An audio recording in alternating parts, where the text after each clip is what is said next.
북한 이야기를 조금 먼저 해볼까요? 북한하고 지금 러시아하고 밀착하고 있다는 보도가 계속 나오고 있고 파병했다는 얘기도 있는데 이건 뭐 아직 설이라는 얘기도 있는데 파병설이 있고 파병하지 않았다는 설이 있고 그다음에 전투병이라는 설이 있고 그게 아니고 공병이라는 설이 있는데 실제 실상은 무엇을 하고 보는가요?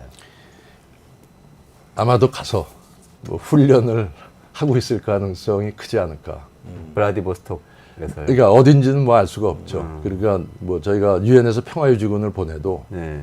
바로 투입할 수 있는 건 아니거든요. 왜냐하면 지형 지물에도 익숙해져야 되고 그 다음에 그 커뮤니케이션에도 문제가 있을 수 있고 지휘 체계를 어떻게 할 건지 그러니까 그런 거를 갖추는데도 시간이 많이 필요하겠죠. 그러면서 그렇지만 양쪽이 다 부인 안 하는 거는 아, 가능성이 있다. 가능성이 이렇게 있다. 그러면 북한의 전략은 뭘까요? 그러니까 기본적으로 이제 러시아와 북한은 이제 같이 고립돼 있죠. 그리고 현상 변경 의지가 있고 또 핵을 가지고 있고 아, 그리고 지금 다른 친구가 별로 없죠. 그러니까 이제 북한 입장에서는 제재도 문제지만 그 코로나가 오면서 스스로 그 봉쇄를 했거든요. 왜냐하면 보건위기가 생기면 감당이 안 되니까. 네. 그래서 그 여파 때문에 굉장히 어렵죠 지금. 근데 러시아는 북한이 어려운 부분을 메꿔줄 수 있는 이제 석유, 가스, 또 다른 이제 자원을 줄 수 있고, 그 뭐 자금까지 줄 수 있고. 북한은 러시아가 지금 부족한 인력 그리고 이제 군수 장비 그런 걸 또 갖고 있고 그러니까 이 서로 상호 보완적이거든요 지금. 그리고 처지도 같고 그러니까 그 가능성은 굉장히 높다. 이렇게 우리가 판단을 하고 대비를 해야죠. 북한의 현상 변경의 골은 어떤 걸까요? 그러니까 저는 두 개 국가로 이제 하겠다는 것이 이게 선의만은 아닐 거다. 그래서 다른 국가라고 하면 이제 전쟁도 불사할 수 있고 핵을 쓸 수 있다 하는 것까지 내포한 게 아닌가. 같은 나라고 같은 민족이라고 하면 전쟁하면은 또 정당화하기도 어렵고 핵은 더더욱 쓸 수 없는 거죠. 근데 다른 국가라고 하면 얘기가 이제 완전히 달라지는 거죠. 그러니까 그런 것까지 염두에 둔 포석이다. 그러니까 반드시 선의만은 아닐 것이다. 그러니까 6.25 한국전쟁 때는 생각해보면은 남한 인민들을 해방시키겠다고 하면 괴뢰 정부를 쫓아내고 뭐 이러겠다고 전쟁을 한 그렇죠. 건데 현상 변경이죠. 그거는 같은 민족이니까 한 거고 다른 나라라고 하면은 꼭 굳이 그런 거 아니라도 사실은 전쟁을 할 수 있죠. 할 수 있다는 말씀이시네요. 좀 무서운 얘기네요, 굉장히. 그러니까 이제 이게 결국 우크라이나 전쟁이 어떻게 하면 이제 확전되지 않는가가 굉장히 인류사로 보면 굉장히 중요한 문제 같아요. 그러니까 나토에서도 결국 이제 병력 파견은 쉽지 않아 보이고 미국이 지원을 줄일 것도 확실시 돼 보이고 트럼프가 되면 헬스가 되면 좀 더 이제 유럽이 지원을 좀 늘리자라고 할 수 있는데 어쨌든 이게 우크라이나 확전되지 않고 잘 정리가 되는 게 중요해 보이겠습니다. 그죠? 근데 혹시 이런 생각은 없을까요? 그 북한이 얻는 이익은 보면은 대략 지금 러시아 전략은 70만 명 정도 병력을 유지한다. 그다음에 쿠바, 시리아, 체첸에서 이제 그걸 끌고 가고 있는데 1인당 대략 한 1억 원 정도, 한 12,000명이면 한 1조 2천억 정도 현금 지원이나 뭐 이런 그런 것이 있을 수도 있는데 또 한편으로는 2차 세계대전사를 보면은 얄타 회담에서 우리가 그 미국이 소련한테 그 일본과 싸워달라 만주로 쳐들어와라 라고 했는데 43년도 했는데 2년을 끌었거든요. 2년을 끌고 히로시마 원폭이 8월 6일 날 터지고 나니까 8월 8일 날 만주에 160만 명을 보내가지고 그로부터 한 열흘 만에 승전국이 돼버렸단 말이에요, 러시아가. 그럼 북한 입장에서는 한편으로는 경제적 지원 부분이 있을 수 있지만 가서 이제 군사훈련도 한다. 뭐 지형 지물도 우리가 해야 되겠고라고 있다가 미국 대통령 선거가 어떤 결과에 오느냐에 따라서 본인들이 전략적인 선택을 할 가능성은 그런 건 없나요? 그렇죠. 그러니까 모든 행위자들이 예. 지금 11월 5일까지는 그런 모든 걸 놓고 이제 관망을 할 겁니다.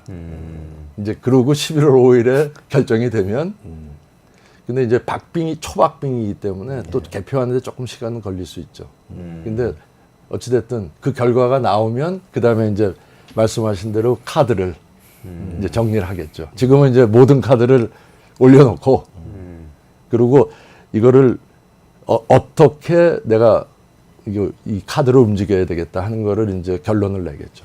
그럼 대선 이후에. 지금 북한군이 이렇게 가서 훈련하고 뭐 이렇게 어물쩍 확인도 안 해주고 있다가 갑자기 트럼프가 돼서 전쟁이 딱 끝났을 때 뭐 협상하고 그럴 거 아닙니까? 휴전. 그러면은 북한도 지분이 생기는 수도 있는 그렇죠. 건가요? 그러니까 그러면 어떻게 보면 피 안 흘리고 아, 그러니까 지분을 얻은 거죠.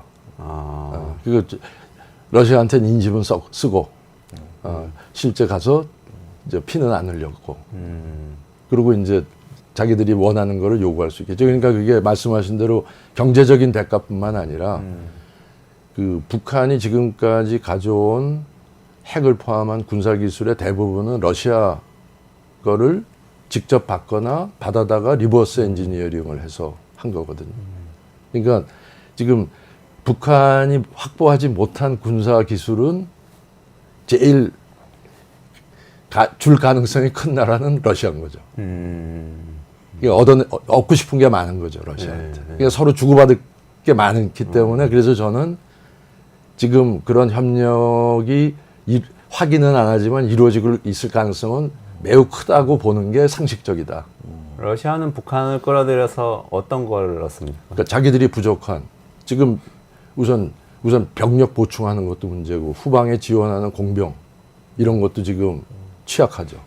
그래서 북한군이 지금 강제 공병이다 이런 설이 있는 이유가 아, 근데 제가 평화를 주려면 공병만 보내지 못하고 그렇죠. 보호하는 게 특전사도 보내야 되거든요. 아, 그리고 이제 실제로 가서 전투에 참여할 거냐 하는 문제는 아무도 알 수가 없죠. 그건 벌어져 봐야 하는 거죠. 그렇지만 그런 가능성까지 열어놓고 보냈을 가능성이 크다. 맞아요. 그래서 제가 세계 전쟁사를 계속 연구해 보니까 그러니까 이 소련의 전략이 당시 이제 관동을 만주를 쳐달라고 2년 동안 얄타회담을 계속 눈치 보고 있다가 히로시마 원폭 터지고 난 다음에 160만을 만주에서 한 열흘 만에 승전국이 되는 그런 부분도 우리가 잘 염두에 두고 판단할 필요가 있습니다. 어쨌든 근데 우리 정부도 그러면은 마찬가지로 신중한 대응을 또 같이 해나갈 필요도 있어 보여요, 그죠? 더구나 또 나토의 요청이 없는데 우리가 막 움직일 수는 없지 않나요? 어떻게 되나요? 그렇죠. 그러니까 우선 모든 전쟁의 기본 원칙은 우선 당사국이 요청한. 그러니까 저희가 그러니까 미군이다 유엔군 온 것도 저희가 요청을 한 거죠. 주권 국가로서. 네. 그래서 이제 우크라이나의 입장 중요하고 그 다음에 직접적인 이해를 가진 나토 국가들, 특히 유럽에 있는 나토 국가들 어떻게 하느냐. 그래서 뭐 저희도 이제 뭐 트럼프 그러니까 대통령이 다시 될지 안 될지는 알 수가 없으니까 그 대선 때까지 카드를 열어놔야죠. 그리고 저희도 해야 될 얘기는 해야 된다. 그러니까 러시아하고 북한이 군사협력하는 건 우리한테는 최악의 시나리오거든요. 네. 왜냐하면 아까 제가 말씀드린 그 불안정의 호에 이 양쪽 끝에 있는 두 행위자, 그것도 핵을 갖고 있는 두 행위자가 지금 결합을 하겠다는 얘기란 말이에요. 그러면 우크라이나에서 벌어진 위험이 우리한테 직접 올 수도 있다는 얘기죠. 네. 왜냐하면 이제 오판이나 오산 네. 그것도 문제고 또 지금 영어로 얘기하면 미스 커뮤니케이션도 문제입니다. 왜냐하면 대화 채널이 다 끊어졌기 때문에 그러니까 의도하지 않은 사소한 사건이 서로의 오해와 미스 커뮤니케이션으로 인해서 이게 에스컬레이션이 될 수가 있거든요. 그러니까 그 위험을 막아야 되는 거죠. 그럼 지금 말씀하셨는데 사실은 전쟁 중에도 대화를 하잖아요. 그렇죠. 해야죠. 특히 남북 간의 문제는 남북 문제에서 끝나는 문제가 아니고 사실 이게 되면 결국 세계로 확대되는 걸 말하기 때문에 사실은 그런 남북의 문제의 이 유사 상황을 없애려고 하는 거는 북한으로 봐서도 절체절명의 문제고 저희도 마찬가지고. 근데 이런 상황에서 대화 자체가 근본적으로 없는 것 자체는 위험의 수위를 자꾸 높이는 거 아닌가 싶다. 그건 어떻게 보시나요? 굉장히 위험한 거죠.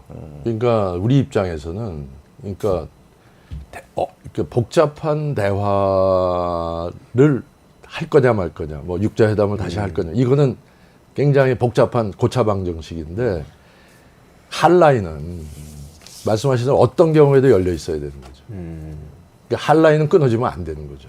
그래서 어떤 사건이 났을 때 상대방 의도를 확인해야 이게 진짜 이게 사고야 아니면 의도야. 그래야 우리의 대응을 정할 수 있는 거죠. 그래서 그 핫라인은 반드시 복구돼야 된다. 그리고 미중 간의 핫라인도 우리한테 굉장히 중요한. 만약에 예상 못했던 한반도에서 어떤 만약에 뭐 사건이나 사고가 생겼다. 그럴 때 미중도 서로 의도를 확인해야 되는 거예요. 이거 개입할 거냐, 당신들이. 그래야 미중이 계산하지 않은 직접 충돌이 한반도 때문에 일어나는 것을 막을 수 있거든요. 그러니까 미중 간의 핫라인 복원도 굉장히 중요한. 그래서 그거는 저희도 미중 양쪽에 다 얘기를 해야 된다고 봐요. 왜냐하면 지금 북한에 대한 그 관심과 우선순위가 미중 양측에 다 낮아져 있거든요. 네. 근데 그러다가 우발적인 사고가 생기면 이게 의도지 않은 확전으로 바로 치달을 위험성이 크니까 미중 간의 핫라인 복구에 대해서도 저희가 얘기를 해야 됩니다.